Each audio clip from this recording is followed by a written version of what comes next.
حضرت اسرائیل سے عہد لے لیا حضرت یعقوب علیہ السلام نے کہ میری روح قبض کرنے کے لیے اچانک نہیں آنا، پہلے کو قاصد بھیج دینا۔ اللہ کے نبی تھے، ان سے وعدہ کر لیا۔ حضرت اسرائیل ایک عرصے کے بعد حاضر ہوئے، پوچھا کدھر آئے ہو؟ کہا قبض روح کے لیے آیا ہوں۔ کہا تم نے تو وعدہ کیا تھا اچانک نہیں آؤں گا، پہلے قاصد بھیجوں گا۔ تو کہا حضرت میں نے تو قاصد بھیجے تھے۔ فرمایا میرے پاس تو ایک بھی نہیں آیا۔ عرض کی حضرت آپ کے سامنے کتنے لوگوں کی موت واقع ہوئی، یہ میرا قاصد نہیں تھا تو اور کیا تھا؟ یہ اٹھتے ہوئے جنازے میرا قاصد نہیں تھا تو اور کیا تھا؟ آپ کی داڑھی میں سفید بال اترائے، یہ میرا قاصد نہیں تھا تو اور کیا تھا؟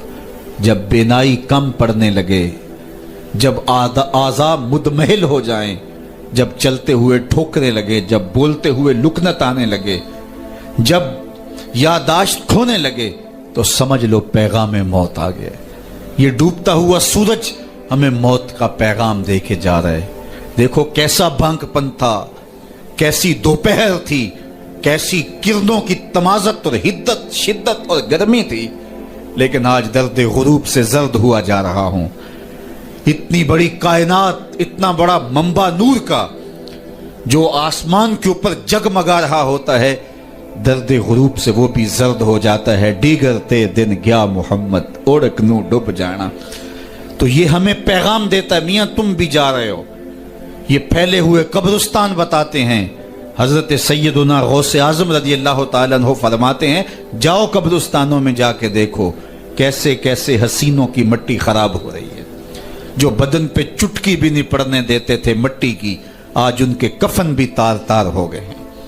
یہ ڈوبتا سورج، یہ اٹھتے جنازے، یہ پھیلی ہوئی قبریں، یہ بڑھاپا، یہ بالوں کی سفیدی، یہ کمر کا خم، یہ آنکھوں کی بینائی کا کم پڑ جانا، یہ اعضاء کا مدمحل ہو جانا، یہ چلتے ہوئے ٹھوکنے لگنا، بولتے ہوئے لکنت لگنا، یہ سب کچھ موت کا پیغام ہے۔ حضرت عمر بیٹھے تھے دربار میں، ایک شخص آ کے کھڑا ہو گیا، یا عمر لا تنسا موتک، عمر اپنی موت کو نہیں بھولنا۔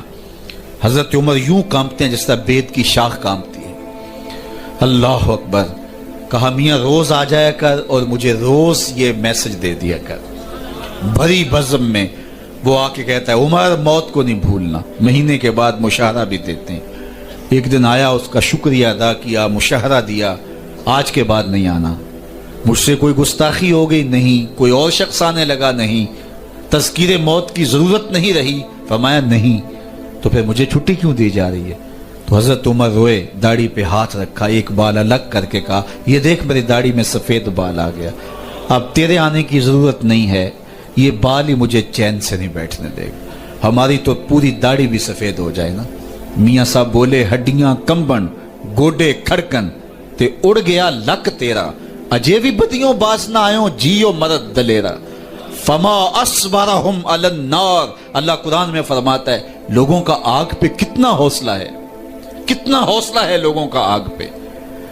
کہتے ہیں دیکھو دیکھی جائے گی، کہتے ہیں دیکھ لیں گے۔ کوئی کہتا فلاں بخشا گیا تو میں بھی بخشا جاؤں گا۔ کوئی کہتا یہ جہاں مٹھا اگلا کس نے ڈٹھا، جاؤ قبرستانوں میں پوچھو دیکھا ہے کہ نہیں دیکھا ہے، کتنے کتنے حسینوں کی مٹی خراب ہو رہی ہے۔ تو قبل اس سے کہ وہ وقت آئے کوئی حجت باقی نہ رہے، مجھے اور آپ اپنی زندگی کو اللہ کے حضور سپرد کرنا ہے، اور موت کا ذائقہ ہر ایک نے چکھنا ہے قبل اس سے کہ وہ وقت آ جائے اور پھر پچھتاوا ہو۔ آج میں اور آپ اپنی زندگی کو اللہ کے حضور پیش کرنے سے پہلے اپنے آپ کو تیار کریں۔ دو چیزیں دل کا زنگ اتارتی ہیں، کثرت کے ساتھ موت کی یاد اور قرآن مجید کی تلاوت۔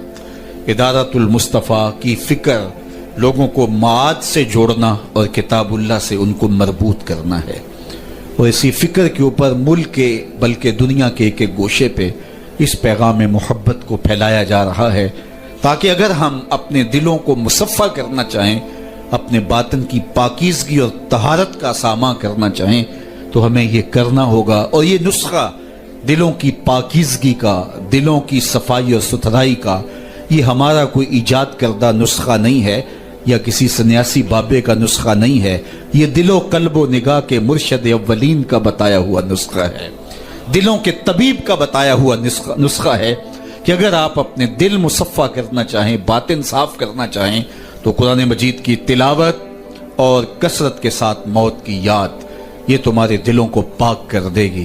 حضرت یعقوب علیہ السلام نے اسرائیل سے وعدہ لیا تھا کہ میری روح قبض کرنے کے لیے اچانک نہیں آنا، پہلے کوئی قاصد بھیج دینا تاکہ میں موت کی تیاری کر لوں۔ ویسے اللہ کے نبی کے دامن پہ گناہ کا ایک دھبا بھی نہیں آ سکتا، اور وہ ہر لمحہ تیار ہی رہتے ہیں، لیکن اس کے باوجود تعلیم امت کے لیے بہت ساری چیزیں ہوتی ہیں۔ میرے اور آپ کے آقا و مولا نے اللہ کی بارگاہ میں یہ دعا کی، اللہم انی اعوذ بک من الموت الفجاۃ، اے اللہ اچانک موت سے تیری پناہ مانگتا ہوں۔ اچانک موت آتی ہے اور انسان کو تلافی کا، توبہ کا موقع بھی نہیں ملتا، تو اچانک اموات سے پناہ مانگی گئی۔